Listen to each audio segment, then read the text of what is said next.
Ya mungkin untuk teman-teman ada yang bertanya, terus kalau disita nanti kemana kan gitu ya. Nah itu ya memang waktu itu dalam pikiran saya juga istri saya memang sudah memutuskan kalau memang rumah kami itu disita ya nanti saya mau pulang ke rumah orang tua saya untuk ya numpang dulu lah kan. Tapi waktu itu ya nunggu sampai hari Kamis, Senin, Selasa, Rabu, Kamis. Intinya kami sudah berencana hari Kamis sore itu kami mau pulang ke Kudus ke rumah orang tua saya. Saya kan di Jepara, orang tua saya di Kudus. Nah, pas sudah di hari Kamis itu ya, saya istri saya sudah persiapan, sudah siap-siap untuk nanti sore mau pulang ke Kudus ke rumah orang tua. Di semua pakaian apapun ya sudah saya masukkan ke dalam tas, koper, kardus. Pagi itu kami mempersiapkan diri untuk pergi ke Kudus ke rumah orang tua saya. Kemudian tibalah hari Kamis sore sekitar jam 4. Istri saya nggak ada. Saya tanya ke rumah, soalnya saya tuh sama tetangga kan jauh ya. Ada satu itu rumah saudara saya, rumah mbahnya istri saya, dan di situ yang menempati kan paman. Nah dalam pikiran saya pasti kalau istri saya keluar pasti perginya ke situ. Nah saya tanya ke situ nggak ada. Saya pun nggak punya pikiran kalau istri saya tuh kemana gitu, nggak tahu lah gitu. Sore itu saya tuh malah ada timbul rasa khawatir, takut, cemas tuh ada. Apa yang saya cemaskan, apa yang saya takut? Saya takut kalau istri saya bunuh diri. Jadi sampai sumur itu ya saya periksa semua, di sumur, di dapur, di kamar-kamar, di belakang rumah, di pekarangan, saya periksa semua sore itu. Karena itu tadi tiba-tiba muncul dalam pikiran saya, takutnya kalau istri saya bunuh diri. Karena biar bagaimanapun waktu itu muncul di pikiran saya, ini masalah itu mungkin bagi saya ini bisa menyikapi dengan biasa, tapi bisa jadi yang namanya orang perempuan ya bisa berubah kapan saja pikirannya. Saya takutnya seperti itu. Dan nggak ketemu, nggak ada, semakin saya panik. Saya mencoba untuk pergi ke rumah tetangga saya. Nah, ternyata alhamdulillah istri saya masih hidup dan dia sedang berada di salah satu rumah tetangga saya. Ternyata apa? Dia tuh pamitan mau meninggalkan rumah, mau pulang ke Kudus ke rumah orang tua saya. Selama ini kami itu nggak pernah cerita ya, punya masalah itu nggak pernah cerita kepada siapa. Saya pun nggak pernah. Istri saya bercerita sama tetangga itu ya waktu mau pamitan itu. Yang namanya mau pamitan itu kan pasti ditanya ya. Nah waktu itulah dia cerita. Ya seolah-olah itu ya cerita yang gimana ya. Waktu saya samperin itu juga ekspresi muka wajah dari tetangga saya itu sudah beda, seperti orang yang sedang ikut berduka, orang yang punya ekspresi wajah kasihan gitu, seolah-olah ekspresi wajahnya tuh sangat kasihan tapi mau membantu nggak bisa, seperti itu. Kemudian setelah itu saya ajak pulang. Nah itu sudah hampir maghrib ya, sudah sampai hampir maghrib itu kami pulang. Kemudian ya biasalah rembukan, kita berangkat jam berapa, yang saya bilang sama istri saya ya nanti setelah maghrib lah, ya wes lah. Ketika menjelang adzan maghrib itu paman saya datang. Saya juga kaget. Paman saya datang memberitahu saya, Gus, itu loh mantu anakmu kok dari tadi nangis. Paman saya bilang gitu. Duh, kenapa Lek? Kenapa? Nggak tahu, ditanya cuma diam aja. Padahal juga nggak bertengkar sama teman-temannya. Soalnya di rumah paman saya itu kan tempat anak saya mengaji sama anak-anak kecil lainnya itu ya, mengaji anak kecil itu. Pada intinya paman saya juga nggak tahu kenapa kok nangis sendirian kan gitu ya di sebelah pojok gitu loh. Nangis sendirian. ditanya pun diam, nggak mau jawab, tapi nangis. Waktu itu kelas, nggak salah kelas 4 SD, ya kelas 4 SD.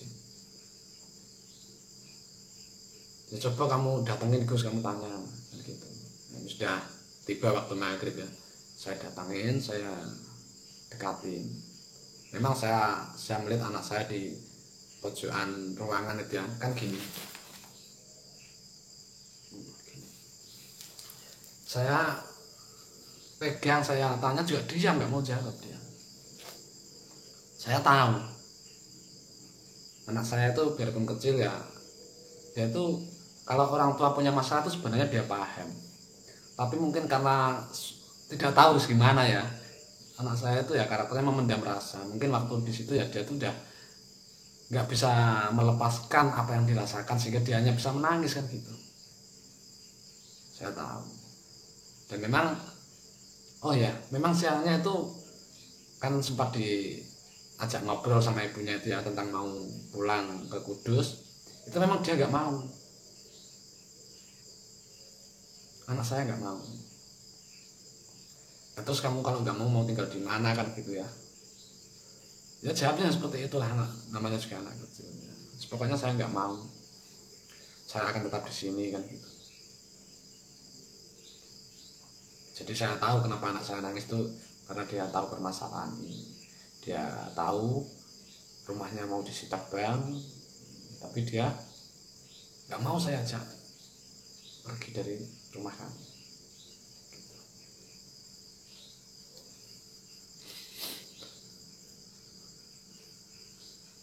Kalau teringat kok jadi pengen nangis saya. Karena waktu itu juga saya nangis ya.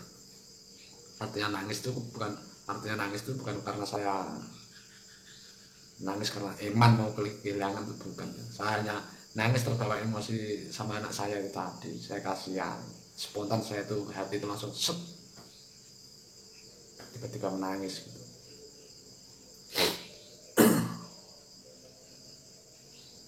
Nah, karena saya ajak, anak saya tuh saya ajak pulang nggak mau. Akhirnya ya udah saya biarin di situ. Saya tuh kalau sama anak itu biasa nggak pernah ini yang maksa atau apa ya. Dalam pikiran saya ya sudah biar dia nangis lah, biar nangis sampai habis istilah gitu. Saya pulang sholat maghrib. Habis sholat maghrib paman saya datang. Dia ngomong bahwa anakmu masih nangis Gus, nggak diajak ngomong nggak mau ya, posisi masih seperti tadi katanya gitu. Kemudian tiba-tiba paman saya itu tanya, sebenarnya ada masalah apa? Nah waktu itulah saya baru bercerita. Sebelum itu ya nggak ada orang tahu, bahkan mertua saya, orang tua saya nggak ada yang tahu permasalahan saya. Bahkan paman saya yang lebih dekat dengan saya ya, lebih dekat karena memang paman, yang kedua rumahnya juga dekat kan gitu. Nggak tahu dia. Ya, itu tadi karena dia tanya ya akhirnya mau nggak mau ya sekalian saya terus terang mau meninggalkan rumah itu ya, saya ceritakan bahwa saya punya masalah dengan perbankan begini dan sudah mau disita, saya bilang begitu.